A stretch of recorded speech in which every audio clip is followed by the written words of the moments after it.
What's up, everybody? This is Buckeye Drywall, Bill. So I'm just showing you up close, well, fairly up close right here of the repair we're about to work on. This is a plaster repair. It's top layer lifted. There's a hole with it. So this was from a leak in the roof, and it actually didn't take that long. This might have only leaked for about 2 months before it created that. So the first thing I'm going to do here is start scraping everything down. Try to pull anything that really just lifts right off, and get rid of any of that debris quickly. If it's so far separated from the ceiling that you can just stick your knife directly underneath it, yeah, it needs to come off. So I deem this unworthy. It's coming off the ceiling. It has to go. This top layer of plaster is pretty brittle. It's fragile stuff. So it, like I said, water gets underneath of it. Boom, it's coming apart. It doesn't take much. So I'm going around just scraping everything off, trying to see what's lifting, what's not. At some point, though, you got to say when. And it's usually when it kind of, you don't, it takes effort to scrape it off. And when it starts taking some effort, then you need to probably stop. And I'm going to show you the trick right now as I'm putting mud back behind that plaster layer, that top layer, in order to seal it to the second layer of plaster here. I'm not a plasterer, so I just work strictly in new finish, mud. I've never done much plastering. As a matter of fact, I hate the stuff, and I use Durabond. This is easy sand, 45-minute Durabond. This is what I use usually to do these plaster repairs for the first coat, because it does such a good job of adhering to the Durabond, or to the plaster. So yeah, I'm getting this mud up underneath that layer right there. You can see I'm really just trying to get the mud as far back as I can without doing too much lifting on it.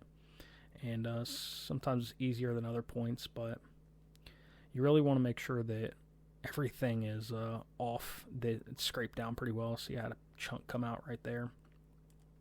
So getting that mud underneath that layer is vital to making sure that everything adheres really well. It kind of creates a the space where you're going to be working in.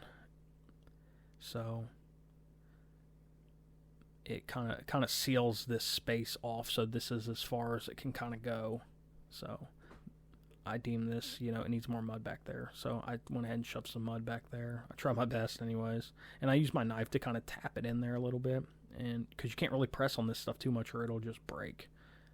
So I'm using my knife here to kind of just press it in some. And one last spot here, I really want to get some mud in between that first and second layer of plaster here. And as you can see, these walls aren't perfect.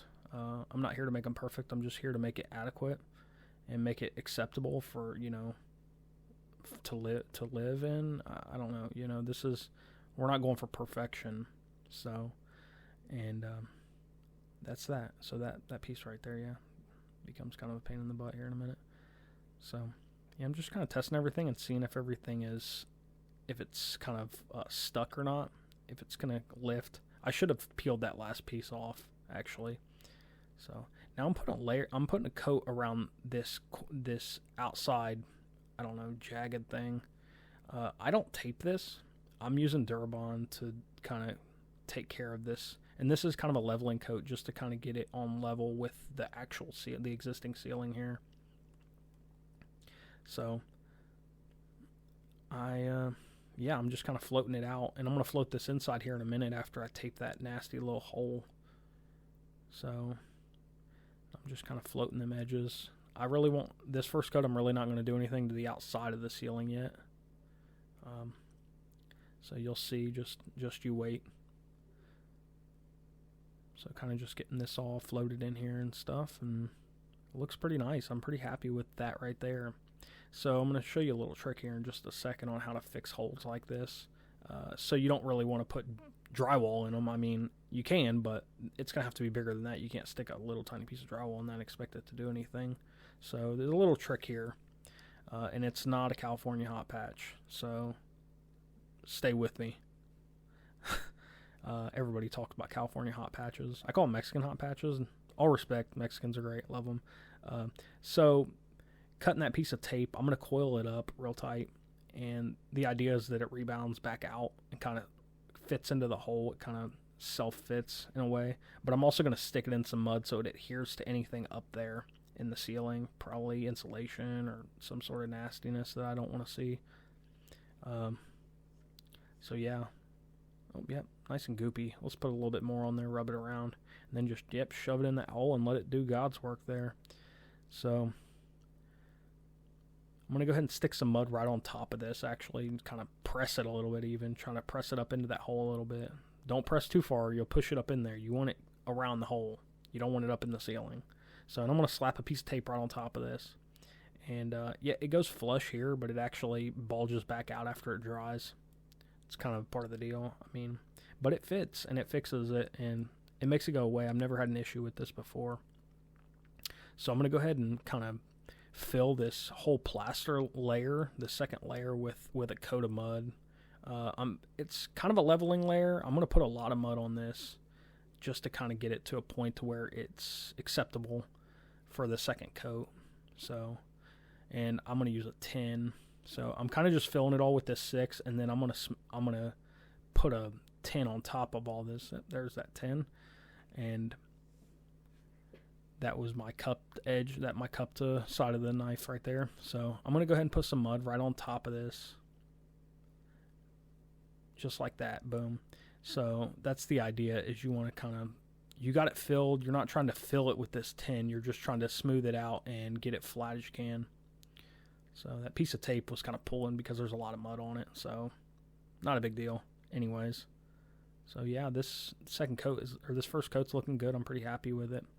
Kind of just smoothing it out, pulling off any edges, any high points or anything. And, just hoping that the second coat will do a better job. Looks pretty good. That piece of tape wants to bulge pretty good, but it'll be all right. I think we'll be fine with that. Couple of points here. That's that high point. I should have peeled this. I don't know why I didn't. It was just laziness. I say that a little bit too much. So this is the second coat. You see that notch? That's where that tape was, and of course it's on the ceiling, so it's kind of pushing down some. It's not what we want. So I'm gonna go ahead and scrape it down, scrape some of that mud off there. I'm pretty much gonna scrape right to the top of where the tape's at. You don't want to scrape past it because you're gonna scar the tape, and you don't want to do that. Like I said, it's getting a second and a third coat on here, so I'm not too concerned about it, but it's really high, so we want to bring it down. I'm going to go ahead and scrape the rest of any high points too here to get them out of the way. And yeah, start on the second coat here. This is Easy Sand 45. Again, I'm still using the Easy Sand for the second coat. They call it Easy Sand, and that's really it's irony to the highest degree, because this stuff is hard as hell to sand. You don't want to sand it. So the final coat is not going to be Easy Sand. I'll let you know what I use when we get to that part. So I want to use this because it does a great job, again, of adhering to the ceiling. It also does a great job of floating. It doesn't shrink. Regular mud actually does a lot of shrinkage. This stuff doesn't shrink hardly as much. It says 45% less, but really it's indistinguishable how much it actually shrinks. So that being said, that lack of shrinkage makes it so it does a great job of getting things high and floated. So when you put the mud in there and you level it out, it's going to be that level.